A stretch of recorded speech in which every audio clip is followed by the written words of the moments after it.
Bienvenidos y bienvenidas. El día de hoy vamos a estudiar uno de los temas más interesantes en la química de los alimentos, que es el aroma y el sabor de estos. En esta siguiente parte de esta presentación ya vamos a hablar específicamente de lo que es la interacción de las moléculas que nos dan a nosotros el sabor con lo que es la lengua, a la cual le llamamos el gusto. Recordemos que el sabor incluye tanto el gusto como el aroma del alimento, todo como una percepción como tal, pero aquí vamos a hablar únicamente del gusto. Entonces nosotros vamos a pensar que tenemos 5 gustos básicos, que es el amargo, el ácido, el umami, el salado y el dulce. Que el caso del amargo, la lengua lo va a percibir en la parte de atrás. En el caso del ácido, lo va a percibir a los lados de la lengua. En el caso del umami va a ser en el centro, el salado va a ser aquí a los lados, pero un poquito más adelante, y el dulce lo vamos a percibir aquí.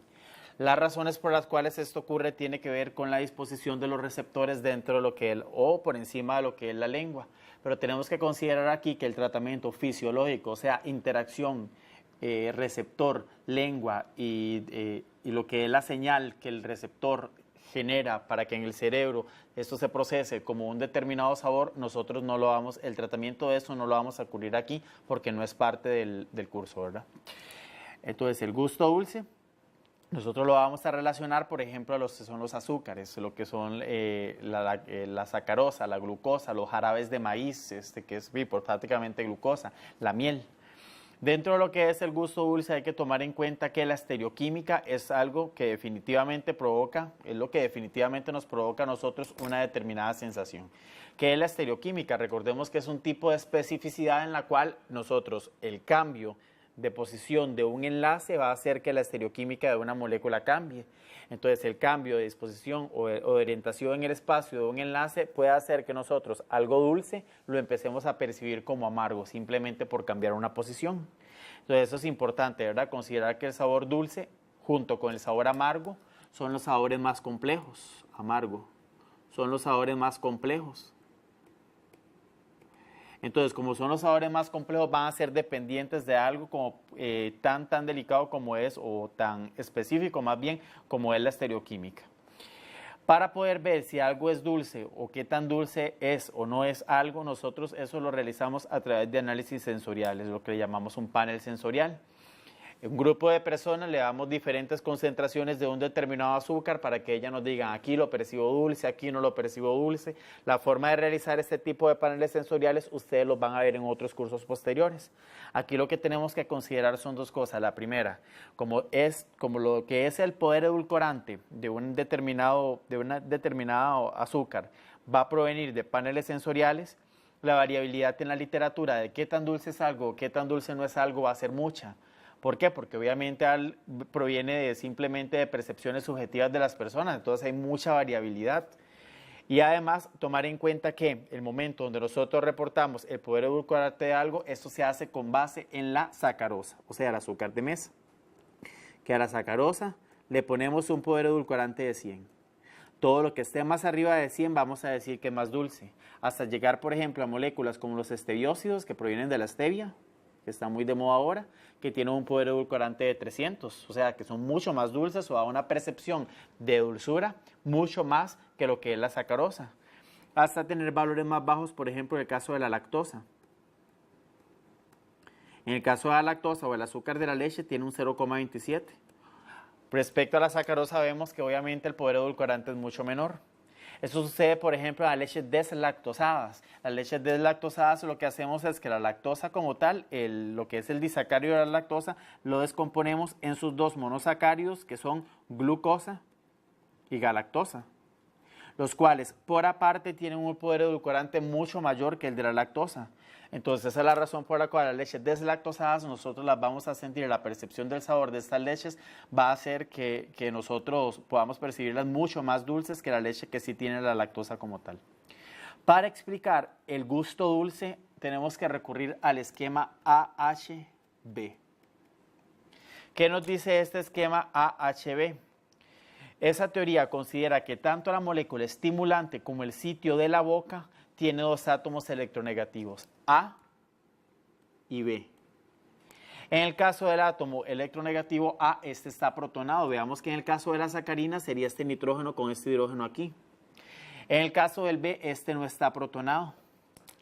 Pero ¿qué sucede? Resulta que este junto con el receptor que hay a nivel de la lengua hace que estos dos átomos electronegativos puedan establecer puentes de hidrógeno, y este establecimiento de puentes de hidrógeno genera pequeñas cantidades de diferencia de potencial, y esa es la señal que se transmite al cerebro, y eso es lo que nosotros percibimos como dulce. Entonces esta interacción hidrógeno generando puentes de hidrógeno y oxígeno como más bien un aceptor de puentes de hidrógeno, eso va a hacer que nosotros lo percibamos como un estímulo que nos dice que esto es dulce. Eso lo podemos ver en esta siguiente imagencita, que bueno, no hemos cambiado al otro gusto, pero eso lo podemos ver aquí.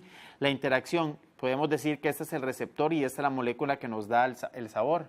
La interacción de este puente de hidrógeno, la generación de este puente de hidrógeno y este puente de hidrógeno que está aquí, uno que lo dona y el otro que lo recibe, es lo que nos genera esa pequeña diferencia potencial que hace que nosotros percibamos como un determinado sabor. Además, otra cosa es ver que muchas sustancias, por ejemplo, sustancias sintéticas que hemos nosotros empezado a trabajar, lo que le llamamos edulcorantes, que no son propiamente el azúcar, sino otras sustancias que puede que vengan en plantas o que también sean sintéticas, algunas son sintéticas, otras son naturales, va a tener un poder edulcorante mucho mayor que el de la glucosa. Por ejemplo, ya dijimos el caso de los esteviósidos. Entonces, a esto lo que se hace es que se le agrega a la teoría AHB un último factor, que es el factor gamma.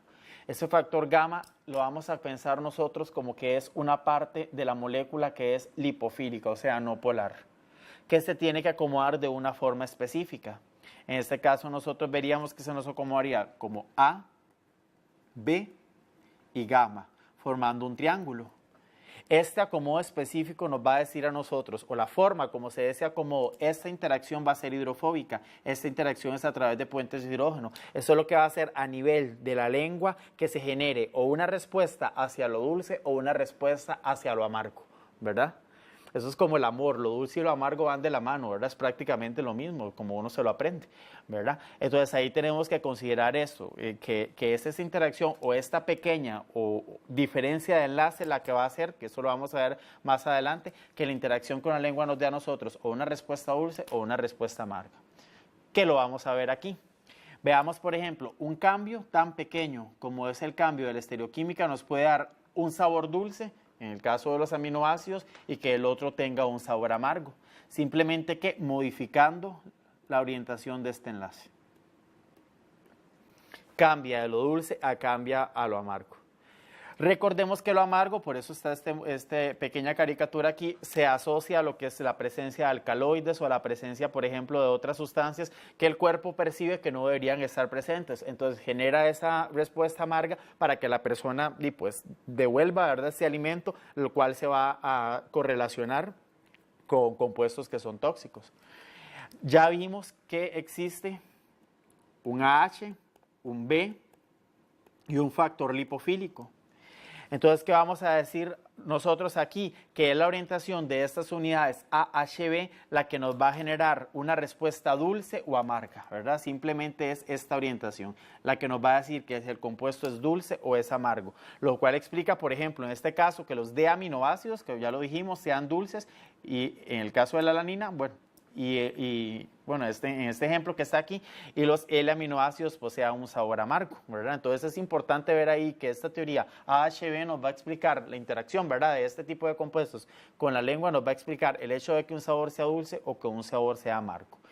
Recordemos que el sabor dulce y el sabor amargo son los sabores que nosotros le llamamos los sabores más complejos, los que el mecanismo de la generación de sabor es un poco más complicado.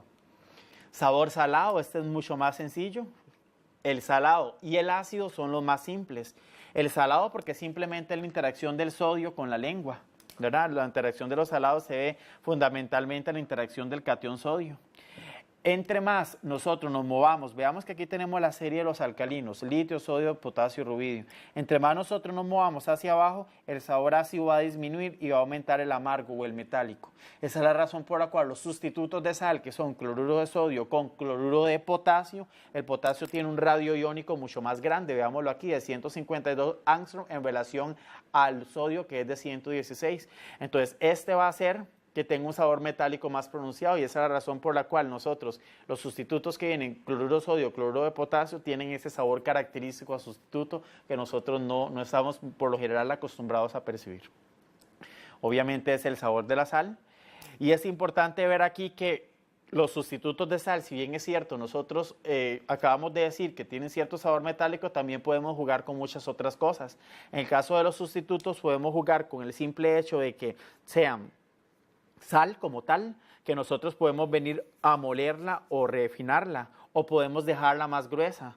Por ejemplo, si nosotros tenemos una sal más gruesa o una sal más refinada, en el caso de la sal más gruesa, llamémosle sal de parrillería, esta sal, la liberación del catión sodio va a ser mucho más lenta, por lo tanto el perfil de sabor va a ser mucho más, bueno, va a ser diferente a lo que es la sal refinada, que obviamente al estar refinada la interacción con la lengua es inmediata, entonces lo que es la percepción de sabor del salado aquí y el salado aquí es completamente diferente. Entonces, muchas veces aquí vamos a tener que utilizar cantidades diferentes a las cantidades que utilizamos aquí, y esa es una de las formas que nosotros podemos jugar al momento de hacer sustitutos de sal o lo que son sales reducidas en sodio. Además, ¿qué podemos hacer nosotros? Bueno, el famoso reemplazo de cloruro de potasio por cloruro de sodio, ¿verdad? Que ya lo dijimos, con la desventaja que nos genera cierto sabor metálico. Además, utilizar potenciadores de sabor, en este caso el glutamato monosódico, que nos aumentaría la percepción por el grupo salado. Ahí tendríamos un efecto de dos sabores que se contribuyen entre ellos. O modificar cosas como, por ejemplo, oye, ya lo dijimos, ¿verdad? El tamaño de la partícula, ¿verdad? Ahí podemos jugar con varias cosas que no simplemente utilizar el cloruro de potasio como tal. Siguiente gusto, uno de los gustos más sencillos de todos, aquel que se relaciona con el ion hidronio, el gusto ácido. Todo lo que nos genere este hidronio va a ser ácido. Ácido clorhídrico, sulfúrico, bueno, pero eso no lo vamos a probar porque son ácidos ya muy fuertes que obviamente nos van a quemar la boca, pero lo que son los ácidos orgánicos, veamos que aquí tenemos ácidos carboxílicos, que viene el agua y desprotona este hidrógeno, generándonos a nosotros precisamente este catión que está ahí, que es el hidronio. Entonces, todo este gusto ácido va a ser el más, bueno, prácticamente es el más simple, y es simplemente la generación de este catión hidronio, ¿verdad?, que tiene interacción con la lengua. Entonces, lo que es el ácido cítrico, que es en este caso este ácido, el ácido acético, que es en este caso el vinagre, el ácido tartárico, el ácido málico, el ácido láctico, láctico en este caso, ¿verdad? Sí, el ácido ascórbico, todos los montón de ácidos que nosotros podemos encontrar en los alimentos, en las frutas, en las carnes, todos estos van a estar asociados prácticamente en la leche, ¿verdad? Van a estar asociados al ácido que nosotros encontremos en los alimentos. Igual que se hacía con lo dulce, que la sacarosa era el patrón, en este caso el patrón o el patrón de comparación es el cloruro de hidrógeno en agua, o sea, ácido clorhídrico. Ese que se utiliza como estándar. Aquí nosotros podríamos decir, bueno, pero no todos, el vinagre no sabe igual que el limón, se supone que ambos son ácidos, ¿verdad? Ambos me generan esto, simplemente eso es porque la nota de sabor es diferente. Veamos que no solamente tenemos el ácido, sino que tenemos otra parte, aparte del hidrógeno, otra parte, ¿verdad?, aparte de los hidrógenos ácidos, otra parte que se encuentra formando parte de la matriz. Esa parte nos va a generar a nosotros diferentes notas de sabor. Entonces eso puede hacer que el sabor, obviamente, de un determinado ácido vaya cambiando. La percepción de este sabor ácido depende, bueno, entonces de la molécula, del pH, de la cantidad de hidrógeno que se genere, además del efecto amortiguador de la saliva. La saliva va a tener un efecto amortiguador sobre el pH y esto va a hacer que nosotros podamos percibir el gusto ácido de diferentes formas. Umami, que es uno que nosotros no conocemos generalmente, es un sabor bastante difícil de describir que se asocia al glutamato monosódico, que nosotros lo conocemos como Ajinomoto aquí en Costa Rica, y a ciertos nucleótidos como el inosinato y el guanilato de sodio. Este sabor umami se relaciona sobre todo con lo que es un potenciador de sabor, que se utiliza junto con los salados, con los salados, con los ácidos, con los dulces, para potenciar el sabor de estos. Aquí también el gusto umami, nosotros en ciertos compuestos que tienen grandes cantidades de proteínas, nosotros en algún momento los podemos percibir. El mecanismo de acción de este no está bien conocido, pero se sabe que muchas veces sí, pues simplemente lo que hace es venir y generar cierta respuesta en la lengua o generar cierta, o junto con otros sabores, aumentar lo que es la percepción del sabor. Esta siguiente diapositiva nos muestra a nosotros lo que es el sabor ácido y salado, veamos que prácticamente es simplemente una cuestión de intercambio iónico dentro de lo que es el sabor dulce con amargo, donde ya nosotros sí tenemos que tomar en cuenta el uso de proteínas G y un mecanismo más grande. Entonces recordemos que estos sabores son los simples, los más fáciles de dar. Estos sabores son los más complejos. Aquí ya hay una gran, simplemente una cierta conformación de la proteína G, que está, bueno, es una proteína trimérica que tiene que interaccionar de diferente forma con lo que son los sitios receptores. Y bueno, eso no vamos a entrar en detalles de eso, pero es importante ver pues la diferencia, ¿verdad?, en los esquemas, y ya eso nos da a nosotros una mayor percepción. Finalmente vamos a ver otros fenómenos en la percepción del gusto, que ya estos no se consideran sabores como tales, primarios. Pero primero tenemos el sabor astringente. ¿Qué es astringencia? La sequedad. Cuando nos tomamos una copa de vino que se siente la boca como seca, sobre todo en la parte de arriba de la lengua, bueno, cierta parte de la lengua y sobre todo en el techo, en el cielo de la boca, que nosotros le llamamos.